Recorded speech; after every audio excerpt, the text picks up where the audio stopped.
నెల రోజులైనా చిన్నారి జ్ఞానేశ్వరి ఆచూకీ కనిపెట్టలేకపోయారు. సాయికృష్ణ బూడిదను కన్న తల్లికి ఇవ్వలేకపోయారు. అంతెందుకు 23 నెలలైనా ముచ్చుమర్రి బాలిక డెడ్ బాడీని కూడా తీసుకురాలేకపోయారు.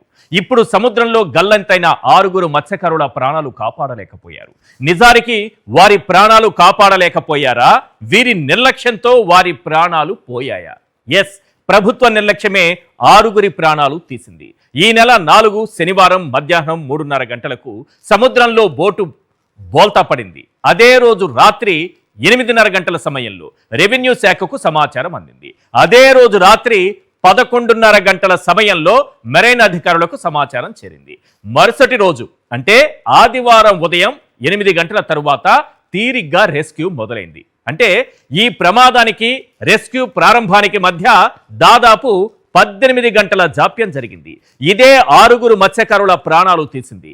ఈ ప్రమాదం నుంచి బతికి బయటపడ్డ ఆ ఒక్క మత్స్యకారుడిని కాపాడింది ప్రభుత్వం కాదు, ఒక విదేశీ వాణిజ్య నౌక. చిన్న అనే మత్స్యకారుడు దాదాపు 18 గంటల పాటు సముద్రంలోనే ఈదుకుంటూ ప్రాణాలను నిలబెట్టుకున్నాడు. ఈ ప్రమాదం నుంచి మత్స్యకారులను రక్షించడంలో ఆలస్యంగా స్పందించి నిర్లక్ష్యంగా వ్యవహరించడమే కాదు, కేవలం 72 గంటల్లోనే కోస్ట్ గార్డ్ గాలింపు ఆపేసి మృతదేహాలను కూడా గుర్తించకుండా చనిపోయారని ప్రకటించేసి మృతుల కుటుంబాల మొహాన 10 లక్షల చెక్కులు కొట్టేసి ప్రభుత్వం ఆ సముద్రంలోనే చేతులు కడిగేసుకుంది. అసలు ఆ మత్స్యకారులు చనిపోయారని ప్రభుత్వం ఎలా డిసైడ్ చేసింది? 72 గంటల్లోనే ఎందుకు రెస్క్యూ ఆపరేషన్ ఆపేసింది? ఈ ప్రశ్నలకు సమాధానం వెతికే ముందు సముద్రంలో గల్లంతైనటువంటి 6 మత్స్యకారుల వివరాలు ఒకసారి మనం స్క్రీన్ పైన చూద్దాం. మొత్తం 7 వెళ్ళారు. చిన్న ఆ బోటును నడిపేటటువంటి వ్యక్తి, వీళ్ళందరినీ తీసుకెళ్లినటువంటి వ్యక్తి, అతను మాత్రమే కారు చిన్న మృత్యుంజయుడిగా ఆ సముద్రంలో ఈదుకుంటూ దాదాపు అతను సముద్రంలోనే 18 గంటల పాటు ఉన్నాడు. విదేశీ వాణిజ్య నౌక అటుగా వెళుతూ గుర్తించింది.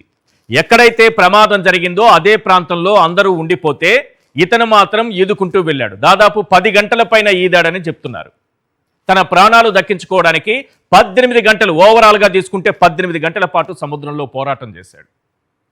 ఆఖరికి విదేశీ నౌక ఒకటి గుర్తించి అతన్ని ప్రాణాలతో కాపాడగలిగింది. కానీ చిన్నయ్య, సీతోడు, చిన్న అమ్మోరు, గరగయ్య, అప్పలరాజు, బండియ్య, ఈ 6 ఏమయ్యారో ఇప్పటికీ సమాచారం లేదు. గల్లంతయ్యారు. దాదాపు 18 గంటలు సమయం వృధా అయింది.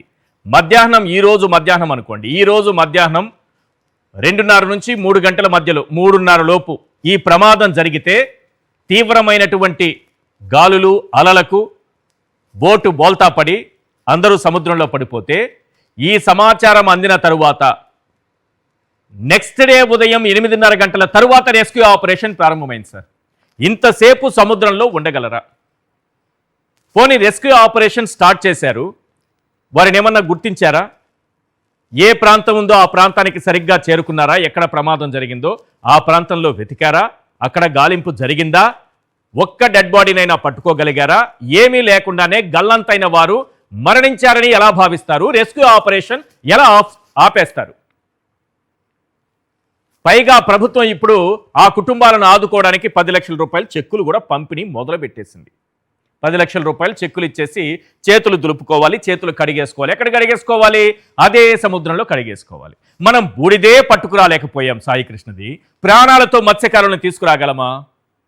జ్ఞానేశ్వరి మిస్ అయ్యి ఎంతకాలమైంది? నెల రోజులు దాటింది. ఇప్పటి వరకు ఆ బాలిక ఆచూకీ కనిపెట్టలేకపోయాం. మన టాలెంట్ ఆ స్థాయిలో ఉంది. మన పోలీసు వ్యవస్థ, మన ప్రభుత్వ వ్యవస్థ, ఇక్కడ పనిచేస్తున్నటువంటి మిగతా వ్యవస్థలు ఎంత నిర్లక్ష్యంతో వ్యవహరిస్తున్నారంటే, ఈరోజు బాధితులు అక్కడికి వచ్చినటువంటి మంత్రి కొల్లు రవీంద్రను పంపించారు మన ముఖ్యమంత్రి చంద్రబాబు నాయుడు గారు. అసలు కొల్లు రవీంద్రను చూడగానే వాళ్ళు చాలా ఆనందంతో తబ్బిబ్బైపోయారని, తమను ఆదుకోవడానికి ప్రభుత్వమే రంగంలోకి దిగేసిందని రేపు ఎల్లో మీడియాలో రాసుకోవచ్చు. కానీ వాస్తవం ఏంటో ఒకసారి స్క్రీన్ పైన చూడండి సార్. ఆ మత్స్యకారుల కుటుంబాలు, అలాగే ఆ మత్స్యకారులు ఏ రకంగా తమ ఆవేదన వ్యక్తం చేస్తున్నారో, కొల్లు రవీంద్రను ఏ రకంగా నిలదీశారో మంత్రి గారిని ఒకసారి చూడండి.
పిల్లలతో ఉన్నాడంటే గంగలు ఎట్టేస్తాడంటాడు.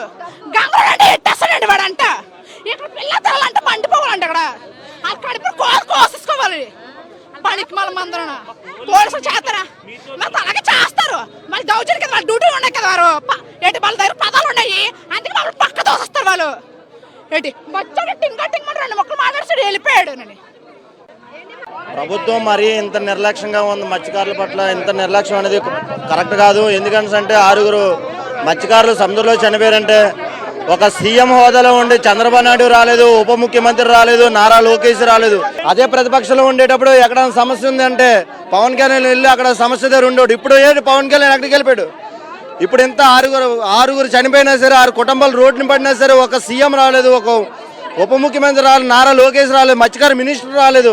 అంటే మత్స్యకారుల పట్ల ప్రభుత్వానికి ఎందుకంత చిన్నచూపు, ఎందుకంత చులకన మాకు అర్థం అవట్లేదు.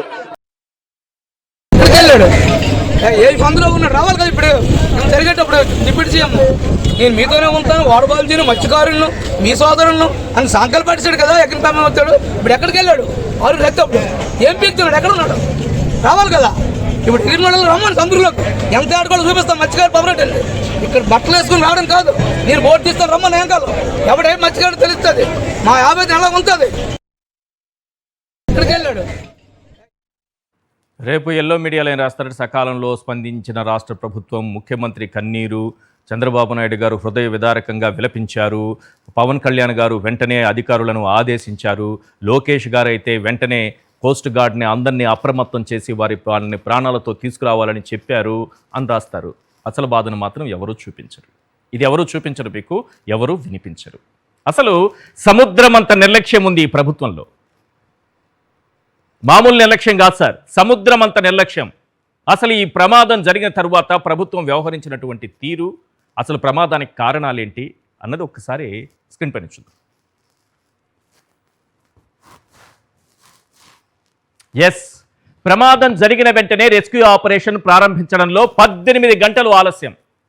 1-2 గంటలు కాదు, సమాచారం అందిన తరువాత ప్రమాదం జరిగి సమాచారం అంది, ఆ సమాచారం అందిన తరువాత కూడా నెక్స్ట్ డే దాదాపు 12 గంటలు టైం వేస్ట్ చేశారు. ఈ సాయంత్రం 8 గంటలకో 6 గంటలకో అందితే నెక్స్ట్ డే ఉదయం 8:30 రెస్క్యూ ఆపరేషన్ స్టార్ట్ చేశారు. గాలింపులో marine police, coast security, fisheries శాఖల మధ్య సమన్వయ లోపం.